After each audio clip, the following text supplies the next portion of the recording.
The Abrams tank. Everyone loves the Abrams. It's a symbol of power, resilience, and technological prowess. When you see an Abrams rolling down the street, you know it's not just any tank, it's the epitome of modern armored warfare. It's big, it's loud, it's American. This tank is a testament to American engineering and military might.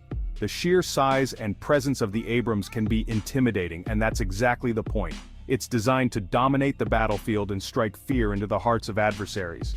This thing is the main battle tank of the U.S. Army. It's not just a piece of machinery, it's a critical component of the United States defense strategy. The Abrams has been the backbone of armored units for decades, proving its worth in various conflicts and training exercises, and let me tell you, it's got some serious firepower.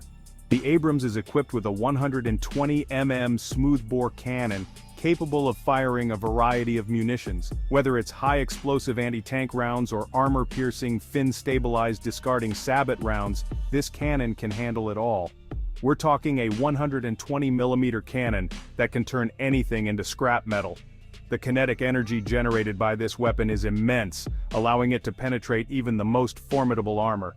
It's a force to be reckoned with on any battlefield. And don't even get me started on the armor. The Abrams is protected by advanced composite armor, which includes depleted uranium layers. This makes it one of the most well-protected tanks in the world. The armor is designed to withstand direct hits from enemy fire, ensuring the crew's safety. This thing is built like a bank vault on wheels. The combination of its heavy armor and advanced defensive systems makes it incredibly difficult to destroy. It's designed to take a beating and keep on fighting no matter the conditions. Good luck getting through that. The Abrams armor is not just about thickness, it's about smart design. The sloped surfaces and modular armor packages provide additional protection and can be upgraded as new threats emerge. The Abrams is all about technology. It's not just brute force, it's also about precision and intelligence. The tank is equipped with state-of-the-art sensors, cameras, and communication systems that provide the crew with unparalleled situational awareness. It's got computers, sensors, and targeting systems that would make a fighter jet jealous. The fire control system is incredibly advanced, allowing the Abrams to accurately engage targets at long distances, even while on the move. This thing can hit a target from miles away, even when it's moving faster than your average hatchback. The combination of its powerful engine and advanced suspension system allows the Abrams to maneuver quickly and efficiently across various terrains. You don't want to be on the wrong end of this beast. The Abrams is designed to dominate the battlefield, and it does so with ruthless efficiency. Its ability to operate in various environments, from deserts to urban areas, makes it a versatile and formidable opponent. The latest version, the SEPv3, is even more ridiculous. The System Enhancement Package, SEPv3, brings a host of upgrades to the already impressive Abrams platform. These enhancements ensure that the Abrams remains at the cutting edge of armored warfare. It's got more armor, more firepower, and more gadgets than ever before. The SEPv3 includes improved armor protection, advanced electronic warfare capabilities, and upgraded power systems. These improvements make the Abrams even more resilient and deadly on the battlefield. They basically took everything good about the Abrams and turned it up to 11. It's impressive. The SEPv3 represents the pinnacle of tank design, incorporating lessons learned from decades of combat experience and technological advancements. Even I have to admit that. The Abrams tank, in all its iterations, is a marvel of modern engineering and a symbol of military might. It's a testament to the ingenuity and determination of those who designed and built it, and it will continue to be a cornerstone of armored warfare for years to come. Now, the Sherman tank. A name that echoes through the annals of World War II history. It's a bit of a legend, isn't it? This tank was more than just a machine. It was a symbol of resilience and determination. This thing was everywhere in World War II. The Americans loved it. The British used them. It was the backbone of the Allied armored forces, a true workhorse that saw action in every major theater of the war. Heck, even the Russians got in on the action. They received thousands of these tanks through the Lend-Lease program, and they put them to good use on the Eastern Front. But let's be honest, the Sherman was a bit outclassed by the end of the war. As the conflict dragged on, newer and more powerful tanks emerged, and the Sherman started to show its age. It was a good tank for its time, don't get me wrong. It was reliable, easy to produce, and relatively simple to maintain. These qualities made it an invaluable asset during the war, but compared to the Abrams, the modern marvel of military engineering, the Abrams tank is in a league of its own. It's like comparing a bicycle to a Bugatti. The technological advancements and firepower of the Abrams make the Sherman look like a relic from a bygone era. The Sherman's 75mm gun is cute, I guess.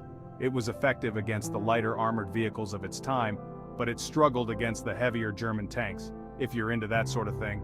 And the armor?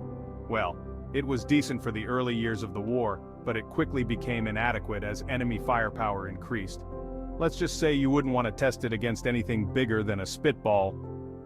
The Sherman's armor was often penetrated by the more powerful German guns, leading to high crew casualties. But hey, the Sherman was a workhorse. It was produced in massive numbers, and its sheer availability made it a key player in the Allied war effort. It got the job done. Despite its shortcomings, the Sherman was instrumental in many Allied victories. Its versatility and reliability were unmatched, and it played a crucial role in defeating the Nazis. The Sherman was there in the final push into Germany, helping to bring an end to the war in Europe. We have to give it credit for that. Today, the Sherman is remembered as a symbol of Allied strength and perseverance. It's a piece of history that we can look back on with respect and admiration. It just wouldn't last 5 minutes against a modern tank. The advancements in technology and firepower have rendered the Sherman obsolete, but its legacy lives on. So, the next time you see a Sherman tank, remember the role it played in shaping the world we live in today. It's more than just a machine. It's a testament to the bravery and ingenuity of those who fought in World War II. And while it may not compare to the modern tanks of today, its place in history is secure. The Sherman tank will always be a blast from the past, a reminder of a time when the world came together to fight for freedom. If you enjoyed this look back at the Sherman tank, don't forget to like and subscribe for more fascinating military history content. Let's talk armor. The Abrams is like Fort Knox on tracks. It's got this special composite armor that's designed to defeat anything you can throw at it. Heat rounds? No problem. Armor-piercing shells? Bounce right off. It's seriously tough. The Sherman, on the other hand, well, it's got armor. That's about the best I can say about it. It was decent for its time, but against modern weapons, it wouldn't stand a chance. It's like trying to stop a bullet with a sheet of paper. Here's where it gets interesting. The Abrams has a 120mm cannon that can fire a variety of rounds. Armor-piercing, high-explosive, you name it. It's accurate, it's powerful, and it can reach out and touch someone from a long way away. The Sherman's 75mm gun, well, it's a gun. It fires things. That's about all I can say about it. It might be able to tickle the Abrams paintwork, but I wouldn't bet on it. It's like bringing a knife to a gunfight. Section 5. Mobility. Can you outrun a bullet? Spoiler no, the Abrams is no slouch when it comes to speed.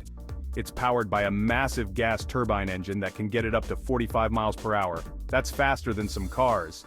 And it's surprisingly maneuverable for its size. The Sherman, well, it's not exactly a Ferrari. It's got a radial engine that makes all the right noises, but it's not going to win any races. It's slow, it's clunky, and it's not exactly built for off-roading. Section 6. Technology. 80 years is a long time in tank years. This is where the gap really widens. The Abrams is a technological marvel. It's got computers, sensors, and targeting systems that would make your head spin. It can see in the dark, it can shoot on the move, and it can even defend itself against incoming missiles. The Sherman, on the other hand, is about as high-tech as a toaster oven. It's got a radio, a compass, and a periscope. That's about it. It's like comparing a smartphone to a rotary phone. Section 7. Let's get ready to rumble. The showdown scenarios. Right, let's get down to business. Today we're diving into a hypothetical but fascinating scenario that pits the modern Abrams tank against a massive force of Sherman tanks from World War II. It's a clash of eras, technology, and sheer firepower. What happens when you put one Abrams up against 10,000 Shermans? Well, it's not pretty. The Abrams, with its advanced targeting systems, superior armor, and powerful main gun, would have a significant advantage. In a straight-up fight, the Abrams would wipe the floor with the Shermans. The Abrams' firepower is unmatched, and its ability to engage targets at long distances means it can take out Shermans before they even get close. It could just sit back and pick them off one by one, like shooting fish in a barrel. The Abrams' advanced optics and fire control systems allow it to accurately hit targets from miles away, making it a formidable opponent. Now I know what you're thinking, 10,000 Shermans. That's an overwhelming number. Surely they could just swarm the Abrams with sheer numbers, right? Well, no, not really. The Abrams is just too advanced, too well protected, and too darn good at blowing things up.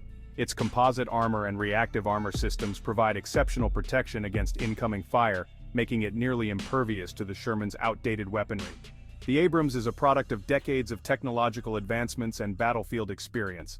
It's designed to dominate the modern battlefield, and against a force of Shermans, it would do just that. The Shermans, while numerous, simply wouldn't stand a chance against the Abrams' superior firepower, armor, and technology. In conclusion, while the idea of 10,000 Shermans sounds impressive, the reality is that the Abrams would come out on top. It's a testament to the incredible advancements in military technology and the evolution of tank warfare.